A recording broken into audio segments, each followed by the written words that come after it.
जो मीडिया को आम आम डेमोक्रेसी चतुर्थ स्तंभ कहे से आज भांगिकी चुरमार हो गलानी केस टी होचे रिसेंटली होता बरगढ़ डिस्ट्रिक्ट गोटे भयंकर कार एक्सीडेंट आईन कानून के ठीक समय पहुंची ना के पहुंचब आगुरु लोक पहुंची गले आ उत्तेजित हो गाड़ी को भंगारुजा करदे जो सोशल मीडिया जिनस हाईलाइट कला कि जो गाड़ी जार थिला सी रूलिंग गवर्नमेंट जड़े लीडर का पुआ से one of the most reputed news houses of Odisha ना नबाक चाहिए कि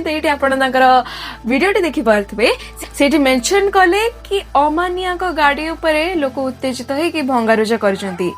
बट एठी आपण भाबुथुए कि दीटा जाक तो एका जिनस ना से अमानिया ही थांतु कि कोई लीडर कर पुआ ही थांतु बट मु कहि दउची दीटा को संपूर्ण अलग कारण आम देशर आईन कानून अमानिया को पई के अलगा